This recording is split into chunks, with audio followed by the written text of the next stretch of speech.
Muy bien, habíamos estado dialogando en esta clase acerca de varios temas que tienen que ver con el Nuevo Testamento. Habíamos mencionado, por ejemplo, de que de varios restos arqueológicos que están en relación a al Nuevo Testamento. Habíamos visto la sinagoga de Capernaum, que data del primer siglo. Habíamos visto algo relacionado a César Augusto, a la destrucción del templo, a Masada, a la inscripción de Vespasiano, al nombre de Poncio Pilato, a Herodes, Caifás. Habíamos visto incluso algunas especulaciones con respecto a la vida de Jesús, etc. Hoy vamos a ir a un tema que es también controversial. Es el sudario de Turín.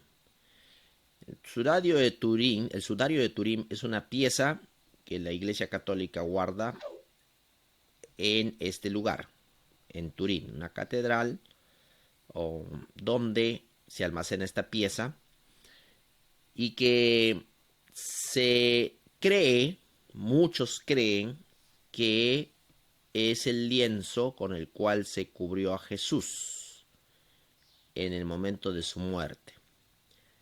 Entonces, muchos dicen que al momento de la resurrección, cuando Jesús resucitó, una especie de energía o algo salió de él que dejó grabado en el Turín, en el sudario, la imagen de Jesús, de su cuerpo y de su rostro y todo, como ustedes pueden ver en la imagen.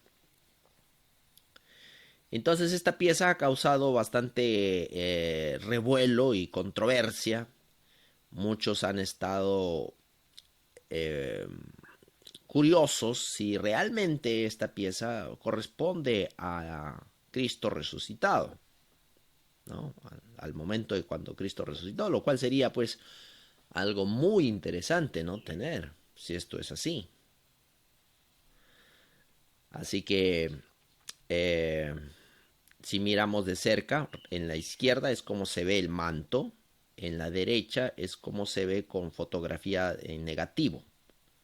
No sé si ustedes todavía conocían estas cámaras que antes se tomaba con rollo, pero primero se toma el negativo de la foto y ahí se podía ver los colores inversos, digamos, de algo. Bueno, con fotografía digital de alta definición en estos tiempos se puede hacer esto de una manera mucho más precisa. Entonces, si tú fotografías este manto y luego utilizas esa técnica de invertir los colores, puedes ver la imagen bastante clara. Bueno, no completamente clara, pero puedes ver la imagen bastante clara en el lienzo. Y muchos han analizado la imagen al punto, eh, al punto de que se ha formado incluso una comisión de la cual vamos a hablar más adelante. Ahora, ¿desde cuándo sabemos oficialmente de este lienzo? Oficialmente. Sabemos de este lienzo oficialmente a través del obispo Pierre de Arcis. Él escribe una carta al Papa Clemente VII en el año 1389 y él denuncia que el lienzo es una falsificación. Entonces este lienzo se conoce, al menos en los documentos históricos, desde esta fecha, desde 1389, se conoce este lienzo de manera histórica. Hay un documento del obispo Pierre de Arcis dirigiéndose al Papa Clemente VII en este año, en 1389, diciendo que el lienzo es una falsificación. Eso es lo que él dice. ¿Ok? Entonces, desde esta fecha ya sabemos de la existencia del lienzo. O sea, el lienzo existía. Y hay varias imágenes antiguas que se han asociado con el lienzo. como la imagen que ven en la izquierda. Aquí hay otra, por ejemplo. Esto es un poco más antigua, de Constantinopla, donde se ve un lienzo con un rostro ahí, ¿no? Y hay algunos que han especulado que este lienzo es el mismo lienzo de Turín. La pregunta es qué hacía en Constantinopla. Y ahí viene toda una cadena de explicaciones para identificar si realmente este es el lienzo de Turín que estuvo en Constantinopla, si es el mismo o no es el mismo. Acá hay otra imagen, por ejemplo, antigua también, donde se ve a estas damas con un lienzo. Se ha analizado la forma del tejido aquí, cómo está representado, y algunos dicen que es el mismo lienzo, y este es más antiguo. Si no me equivoco, este es del siglo X después de Cristo. Es mucho más antiguo, así que puede ser que sea el mismo. Así estamos en el debate si es el mismo o no es el mismo. Hay quienes dicen que sí, otros que dicen que no. Pero ahí está la imagen antigua del siglo X donde se ve un lienzo. En el año de 1978 se formó el Turin Shroud Center of Colorado. Ahí un equipo largo aquí de esta página que ustedes pueden ver. Hay una página que se llama shroudofturin.com, ¿no? Ahí. En el año 1978, el año que yo nací en el 78. En el 78, un largo equipo de científicos americanos viajó a Turín, Italia, para conducir en profundidad una examinación científica de este manto, de este sudario. Y en Turín se reunieron por un número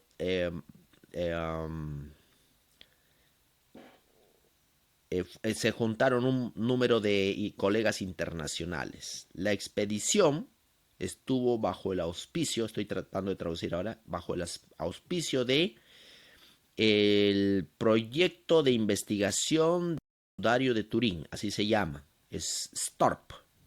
STARP es un proyecto el cual realizó la primera examinación extensiva científica del sudario.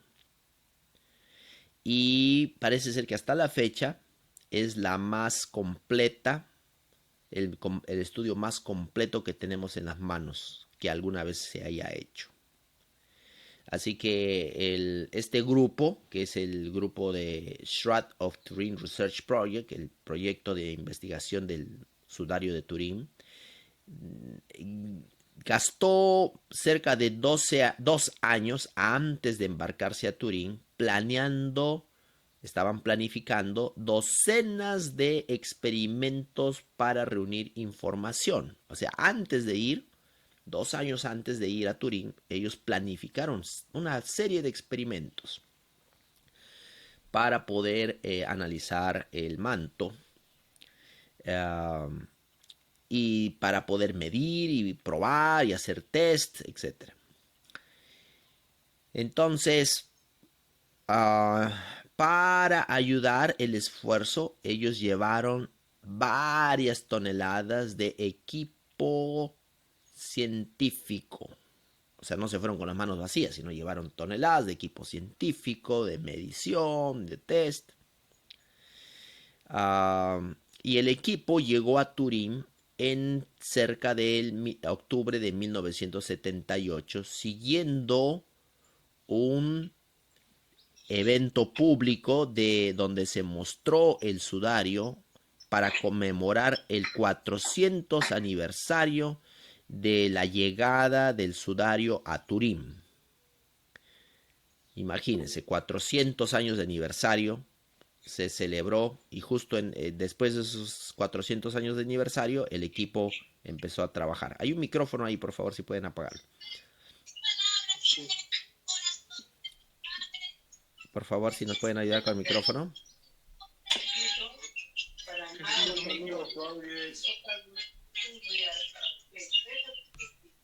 Por favor, si pueden ayudarme con el micrófono.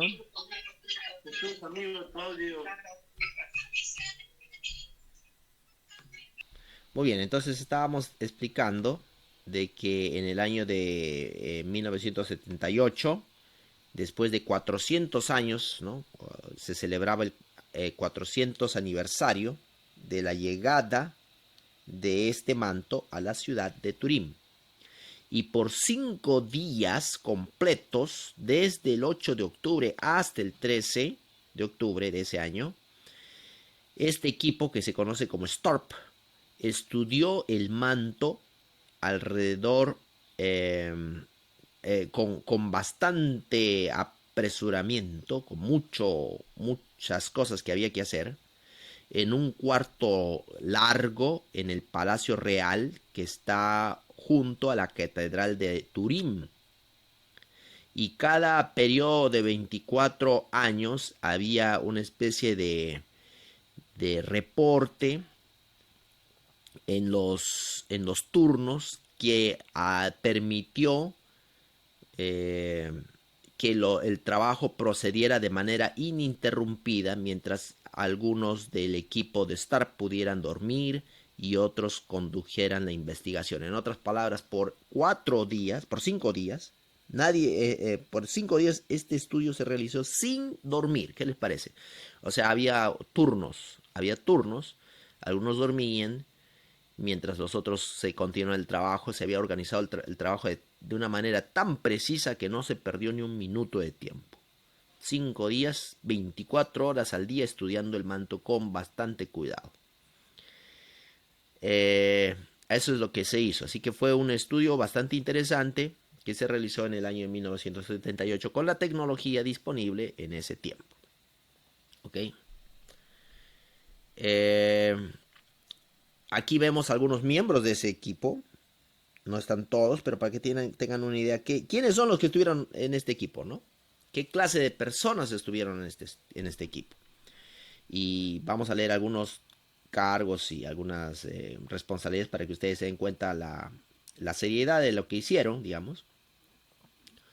Joseph Aceta pertenecía a la Lockheed Corporation, esta corporación, y era especialista en espectrografía infrarroja. John Parkinson era de la Fuerza Aérea. Hay varios de la Fuerza Aérea estadounidense. Hay otros que son del Instituto de Fotografía Brooks, de servicios oceanográficos. También hay uno incluso de Corporación Tecnológica Nuclear. Hay especialistas en microfotografía. También es de laboratorios de armas de fuerza de los Estados Unidos. Y la lista, he solamente colocado aquí algunos miembros de la lista, que la lista es más grande. O sea, había gente que realmente trabajaba en ciencias, ¿no? Que trabajaba en ciencias y que eran especialistas en diferentes áreas. Así que el equipo era bastante competente. Esto es las conclusiones a las cuales llegó el equipo. El equipo, después de un exhaustivo estudio y evaluación de la información, procedió a dar un reporte en el año 1981. ¿Ok? En este año, después de 3 años casi, ¿no? Después de haber hecho los análisis. Y llegaron a las siguientes conclusiones que voy a tratar de traducirlas aquí con ustedes. ¿Ok? Entonces y luego vamos a hacer algún comentario.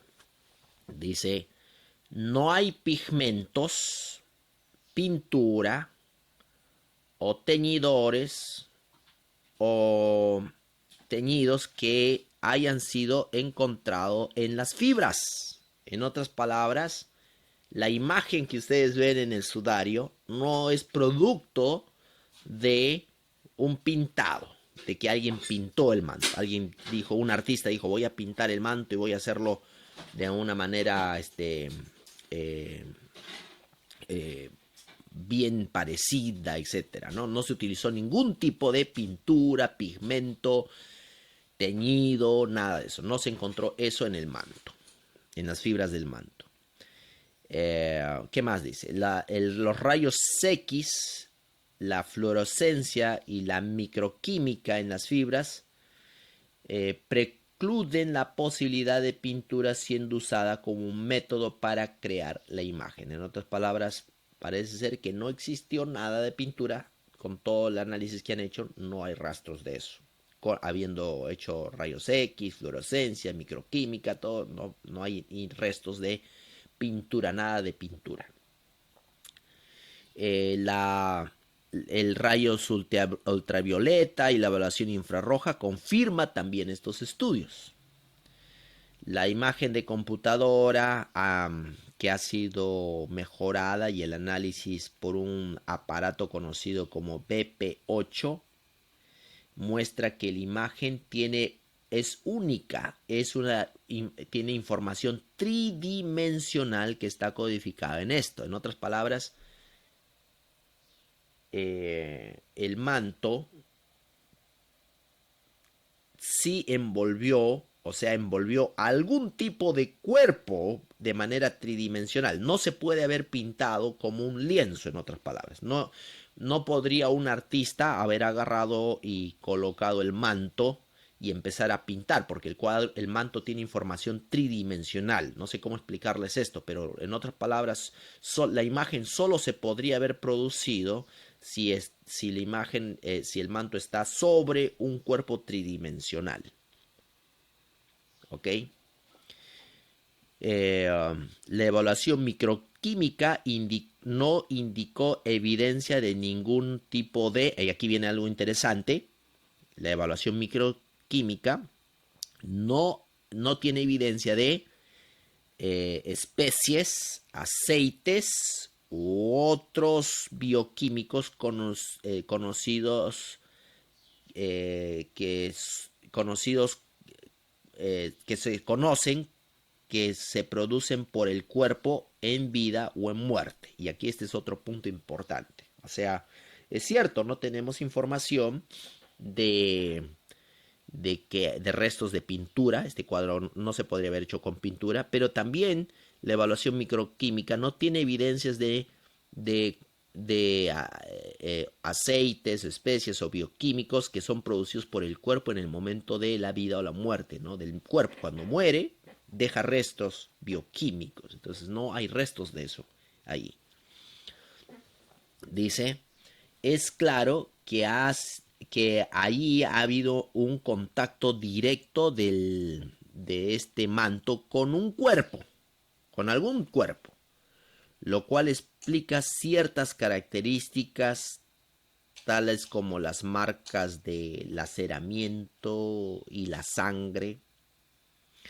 Sin embargo, mientras este tipo de contacto puede explicar alguna de las características del pecho, no es totalmente imposible de explicar la imagen del rostro con la gran resolución que se ha sido aplicada, que ha sido ampliamente demostrada por la fotografía, ¿no? Entonces, evidentemente el manto tiene información tridimensional. El problema básico desde un punto de vista científico es que algunas explicaciones que pudieran ser posibles desde un punto químico están también no son posibles explicarlas desde un punto físico. De otra manera, de otro lado, ciertas explicaciones físicas, las cuales pudieran ser deseables, atractivas, son completamente contradictorias desde un punto de vista químico. En otras palabras, las teorías para explicar cómo se produjo esta formación funcionan bien en el campo de la química, pero no funcionan bien en el campo de la física. Y las explicaciones desde el punto de la física podrían funcionar bien ahí, pero no desde la química. Entonces, para una adecuada explicación de la imagen de este manto, uno debe tener una explicación en la cual debe haber una totalidad científica desde un punto de vista físico, químico, biológico y médico. En otras palabras, no debe haber contradicciones de ningún punto de vista. Hasta el presente, este tipo de solución no parece ser obtenible por los mejores esfuerzos de los miembros del equipo de Shroud. En otras palabras, el equipo, después de haber estudiado este manto con tanto detenimiento, no han llegado a una conclusión acerca de cómo se produjo la imagen. Por lo tanto, los experimentos en física y química con antiguo lino han fallado para reproducir adecuadamente el fenómeno presentado por el manto de Turín. Ellos han tratado de replicar esta imagen utilizando experimentos con otras cosas, con energía, con un montón de cosas, y no lo han podido hacer. Hasta el momento no se sabe qué podría haber originado la imagen. O sea, no hay una explicación científica para el origen de la imagen.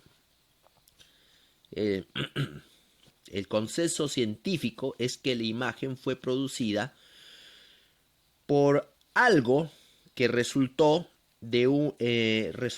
en oxidación, deshidratación y conjugación de los polisacáridos, de estructura polisacárida de las microfibras del mismo lino. Estos cambios pueden ser duplicados en el laboratorio por ciertos químicos y procesos físicos. Un tipo similar de cambio en el lino fue obtenido por el ácido sulfúrico o el calor. En otras palabras, una aproximación parecida se puede obtener con el ácido sulfúrico o el calor. Sin embargo, no hay químicos o métodos físicos conocidos que puedan darnos detalles acerca de cómo se produjo esta imagen en la totalidad. Ni puede haber ninguna combinación de física, química, biología o circunstancias médicas para explicar la imagen adecuadamente. Entonces estamos en el limbo. No sabemos cómo se originó la imagen. Tenemos una idea que podría haber habido calor o el ácido sulfúrico, pero el cómo no se sabe. Así, la respuesta a la pregunta de cómo la imagen fue reproducida o qué produjo la imagen queda hasta ahora en el pasado un misterio. No se sabe. Después de haber analizado con todos los métodos en ese año, con la tecnología que en el entonces, queda un misterio. Nosotros concluimos por ahora que la imagen es la imagen de un ser humano real que fue lacerado y un hombre crucificado. En otras palabras, llegan a la conclusión de que sí, la imagen corresponde a un ser humano real, dice, crucificado y lacerado. No ha sido el producto de un artista. Importante, no es el producto de un artista. Las manchas de la sangre están compuestas de hemoglobina y también dan un test positivo para el serum, el albúmino de serum. Serum albumen, ya. La imagen es un misterio y hasta ahora, y hasta que posteriores estudios químicos se hagan, quizá este grupo de científicos, o por este grupo de científicos, u otros científicos en el futuro, el problema queda sin resolver. ¿Qué les parece? Esta es la conclusión a la cual llegó el STARP. Este equipo de científicos que analizó el manto de Turín por varios días, 5 días. Así es. Así que puede ser que entre ustedes algunos de ustedes de repente ya está un poco convencido que, no, este es el manto de Jesús, efectivamente, este es. Pero todavía no he terminado la presentación. Esta es la primera parte de la presentación donde este grupo de científicos llega a la conclusión de que no existe una forma o un método conocido para explicar cómo se produjo. No se sabe cómo se produjo. Tenemos algunos positivos. Corresponde a un ser humano, tiene información tridimensional, hay rastros de sangre, No hay rastros de pintura. No se podría haber producido de manera artística. Pero cómo se produjo no se sabe. Interesante. Muy bien. Entonces ahí tenemos la primera pieza. Llegando hasta aquí, ya yo creo que muchos se podrían decir, oh no, esto sí realmente es el manto de Turín. Yo no voy a ir en información histórica. Hay quienes utilizan información histórica para confirmar que realmente este es el manto de Turín. Me parece que en España hay información también con respecto a a una, ¿cómo se llama esta pieza en español? Que cubre solamente el rostro, solo el rostro. Parece que formaba parte de este conjunto. Entonces, pero no voy a utilizar esa información, pero estoy yendo a la información científica de este grupo. En 1981 dio su reporte. Ahora, interesante, posteriormente, otros tests, y aquí viene lo negativo. Ya les mencioné, digamos, algo positivo ahí en un lado, pero vamos a ver otros tests realizados en 1988, años después, por la Universidad de Oxford, la Universidad de Arizona y el Instituto Suizo de Tecnología concluyeron con 95% de confianza que el material del sudario data del 1260 a 1390 después de Cristo. Y ahí viene el asunto. O sea, de manera carbono 14 y todo esto de cuando tenemos la fecha del manto. Este manto es de estas fechas, entre este rango. Ahí está el grupo de científicos que dio la fecha. 1260, 1390 es el rango de las fechas. Y si tú miras, y aquí viene curiosamente, retrocedemos quizá a nuestra primera presentación. El obispo Pierre de Arcis había dicho al Papa Clemente VII, ¿en qué año? En el año de 1389 había dicho que el lienzo era una falsificación. Entonces, en otras palabras, esta podría ser la fecha en la cual se creó el lienzo, cerca de estos años. Y si vamos a las conclusiones de este grupo de científicos que trató de datar, ellos no buscaron por señales químicas, bioquímicas en el manto. Su único objetivo fue tratar de datar la fecha en la cual se produjo. Y ellos llegaron a la conclusión que el manto se produjo entre los años de 1260 a 1390 después de Cristo. Lo cual supone que el manto es una falsificación, porque Jesús no murió en esos años, ¿no? Jesús no murió en esos años. Entonces ahí tenemos a una especie de contradicción entre la conclusión de esta información con la otra información del otro equipo, porque ahora nosotros decimos, bueno, y el manto no se produjo en la época de Cristo. Jesús no se produjo en el momento en que Cristo resucitó, porque viene de la Edad Media. Pero ¿cómo se produjo? No había tecnología suficiente en la Edad Media para producir algo así, y el equipo de Stark concluyó de que no hay pintura, no hay hay muestras de sangre, tiene información tridimensional, pero no explicó cómo se produjo. Entonces, esto queda con lo que tenemos, el último estudio que tenemos, que este manto se produjo en los años de 1260 a 1390 y posiblemente es una falsificación. Posiblemente es una falsificación, aunque no se sabe cómo se realizó.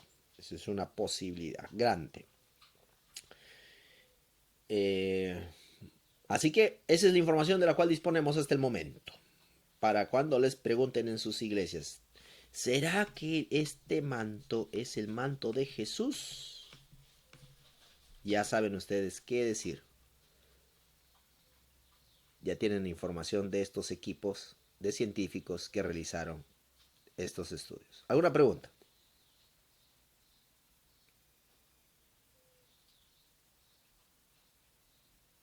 Yo tengo una pregunta. Pastor, también se menciona bueno, había visto alguna vez por internet acerca de la recreación hecha por, o sea, la recreación del rostro de Jesús. Esta fue, me parece, fue una recreación realizada digitalmente. Eh, bueno, acá dice que fue elaborado por el artista médico Richard Neve de la Universidad de Manchester, la cual utilizó técnicas forenses y todo esto. Esto acá fue también corroborado científicamente, o sea, fue así validado el rostro de Jesús, porque se habla mucho de esto también, pero, o sea, yo personalmente no investigo mucho estos temas a fondo, ¿no? Pero sí se ha mencionado bastante. ¿Por qué? Porque a veces cuando tratan de escenificar, no escenificar sino de repente en Semana Santa o poner el retrato de Jesús, ¿no? Se suele retratar como un Jesús occidental, de pelo rubio, ojos claros, ¿no? Cuando no lo fue así. Entonces, eh, como esto de acá, no sé si lo vio en algún momento, el verdadero rostro de Jesús, también se llegó a estudiar, pastor. Eh, Quizá la, eh, ok, aquí tenemos el rostro de Jesús en este de aquí, pero si esta es una falsificación, no podría ser el rostro de Jesús en primer lugar, ¿no? Si es que es una falsificación, no podríamos confiar en este manto para decirnos de que el rostro de Jesús era como se ve en esta imagen. Del rostro de Jesús tenemos menciones en el Imperio Romano, pero me parecen que son muy tardías y son sesgadas. Entonces, realmente no tenemos información muy confiable con respecto a la apariencia física de Jesús. Quizá las características más confiables son las que la misma Biblia nos da al decirnos de que era un judío, ¿no es cierto? Número uno. Número dos, nazareo. eh, y posiblemente él haya tomado el voto de los nazareos, no por Nazaret, sino por el hecho de ser del voto de los nazareos que se dejaban crecer el cabello. Así que esa imagen de los testigos de Jehová con el pelo corto me parece que no corresponde con la tradición judía con respecto a los nazareos, aquellos que se dedicaban al servicio de Dios, ¿no? De manera voluntaria. Pero me parece que Jesús fue un nazareo en ese sentido. Eh, ¿Qué otra cosa?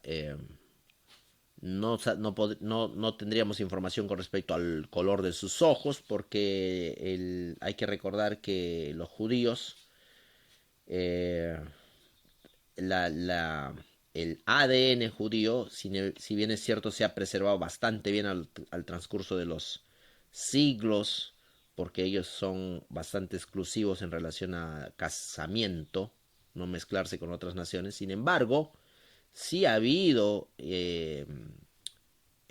mezcla y ha habido mezcla genética. Entonces puede haber, los judíos de hoy no son exactamente los mismos judíos, es decir, con material genético de hace muchos años atrás. Evidentemente ha habido una mezcla.